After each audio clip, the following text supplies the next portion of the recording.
Hey guys, this video is going to go over something called transforming functions. So a couple quick things you might want to write down. Transforming, basically all that means when you're working with lines or shapes is moving the shape somehow. So just for instance, if I took this square right here and I slid it down here, that's a transformation. Or if I took this triangle here and I reflected it down here, that's a transformation. So today we are going to be working on transforming functions. So the main functions we have been working with are parabolas, absolute value functions, and lines. So we are going to be taking these functions and transforming them using function notation. So I'm going to show you what that means. All right, so in this little mini unit, here's what you're going to be able to do. So I took this function up here, you guys can see it's written in red, and I graphed it. It's this red parabola down here. Now, just as a quick refresher, when you see this f of x right here, that's the same as saying y equals. Okay, so this is the exact same thing, these two right here. So again, I graphed it. Now what you're going to be able to do is we're going to take this function, this red function here, and somehow we're going to transform it. So that might mean we're going to slide it. We could reflect it. We could make it wider. We could make it skinnier. We're going to learn a lot of different things that you could do to that function to transform it. And what you're going to be able to do by the end of this lesson, hopefully, is I'm going to give you a rule that might look something like this. Okay? It might say something like this, f of x plus 4. Basically, all that's saying is you're going to take the function, you're going to add 4 to it, and you're going to see what happens. And you're going to be able to then go from a rule like this to another rule that's going to show you the new function. Okay, and then you're going to be able to graph that new function and kind of describe what happens. So I started at this red function, I went to this green function. We're going to be able to describe what happens and write the new rules for each. All right, so here's what we're going to start out by doing, guys. So we are just going to be working algebraically to start with. So we're not going to worry about graphs. We're not going to be worried about what the graphs look like. We're just going to try to write the rule algebraically or transform the function algebraically. So here's how this works. Okay, here is our original function. Now you guys should know by looking at this that this makes a line. Okay, the y-intercept's 1. The slope is also 1. So I'd be going up 1 over 1, up 1 over 1. So here is what we are going to try to do to this function. Okay, so I have a rule written down that looks like this. So here's how this kind of, you guys, we've never seen this before, so I'll show you what it means. So basically it's saying you're going to take the function, whatever it is, and you're going to add 5 to it. So whenever you see something written like this, when it just says the function, I always start by just writing down what it is. Well, the function is x plus 1. That's the equation. So I'm going to write x plus 1 here. Okay, now it says I want to add 5 to that. You guys see this add 5? So all I need to do then is put behind here a little plus 5. Okay, so my new function, usually I would combine these then. Let's simplify it a little bit. My new function is going to be f of x equals x plus 6. So basically I took this top function, this line right here, the line x plus 1, and now I moved it somehow, and now it's going to look like this. So I want you just to kind of think in your head, what do you think maybe happened to this line? Okay, well, it looks like the slope stayed the same, right? What about the y-intercepts?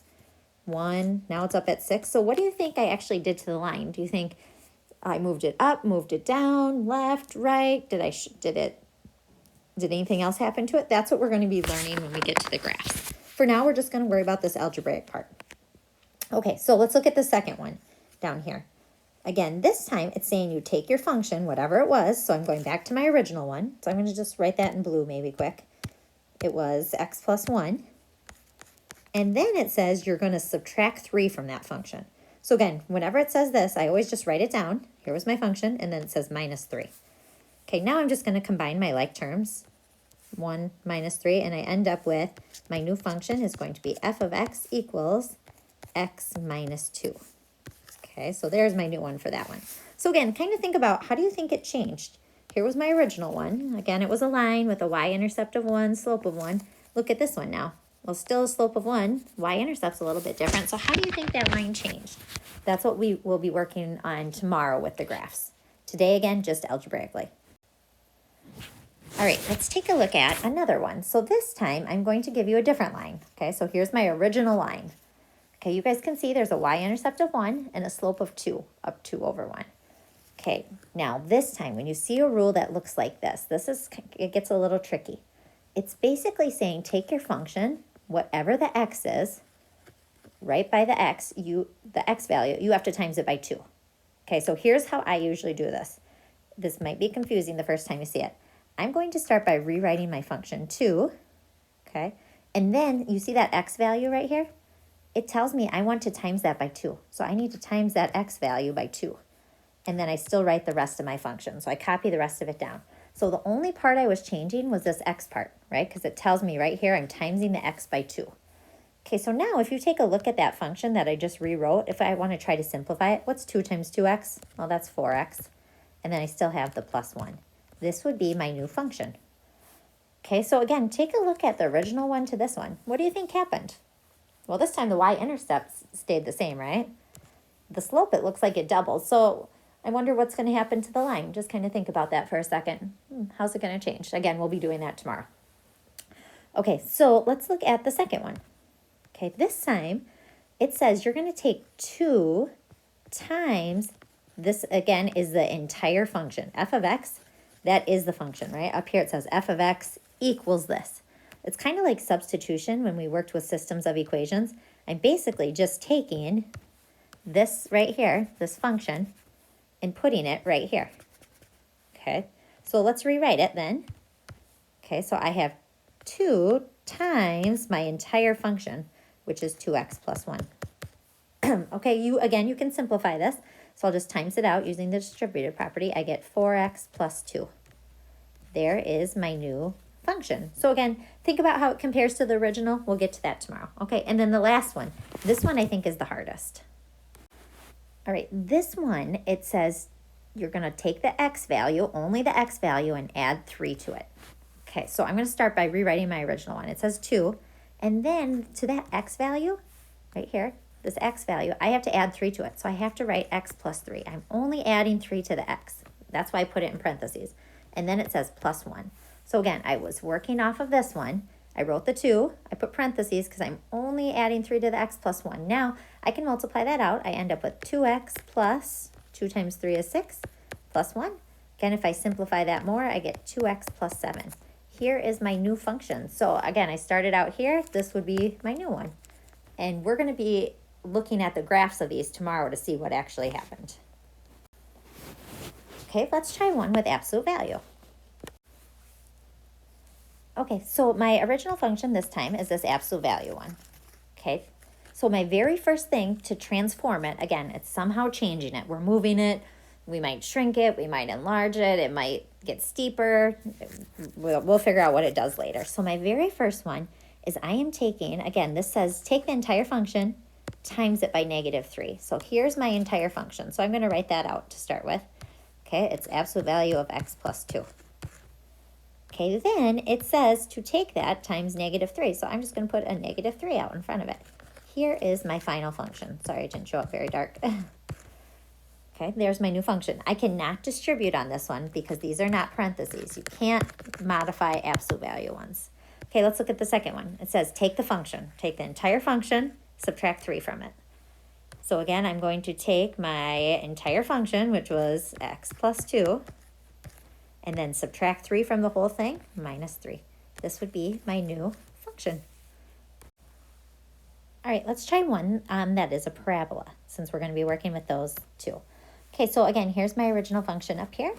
Okay, again, this is probably going to be the toughest one. Usually when it's inside these parentheses, it's the ones that kids struggle with the most, but let's try this one. So it says you're going to take the x value. Wherever you see that, you're going to add 1 to it. So here's what I always think. Okay, I see the x. Right away, I need to add 1 to that x, and then I rewrite everything else. Then I write the squared. Plus, I see a 2, write that. Now to the x value, I have to add 1, right? It tells me here to add 1 to it, so I need to put parentheses, add 1. And then back here, it just says plus 1. This will be my new function. Now, if it looks like this, you can rewrite it, or you can leave it like this. It's going to help you see different things. I'm going to actually rewrite it so we get practice doing one of these. So x plus 1 squared. If you forgot how to do that, remember you have to write it out as x plus 1 times x plus 1. Okay, that equals x squared. If I times that out, plus, I get 1x plus 1x is 2x plus 1. And then back here, I'm going to distribute plus 2x plus 1, and then plus another 1 back here. Okay, my final answer is going to be x squared plus, I see 4x plus 1, 2, 3, plus 3. This would be my new function. So again, I would be able to graph this one, and then we would be able to see like what happened to it. What happened to that parabola from here to here? Okay, let's do the second one. So the second rule or transformation is this. It says to take your function, every x value you have to multiply by 3. Okay, so I'm going to start by writing the original problem. It says x right away. Well, I got to times that by 3. Okay, anytime I do something to the x, I put parentheses. And then it says square it, plus, okay, it says 2, and then it says x. I'm going to put parentheses because I have to times that x by 3, plus 3x, and then back here it says plus 1. Okay, this is going to be my new function. Now, we can multiply this out. 3x squared, use your laws of exponents. Square the 3, square the x. I get 9x squared, plus, if I multiply this out, I get 6x plus 1. This would be my new function after performing this transformation. So again, this is a rule for a transformation, and then this would be my new function. Again, this was my original way up top. So that is how you transform functions algebraically. So you're going to get some practice with this now, and then tomorrow we'll kind of go over the next step that goes with this.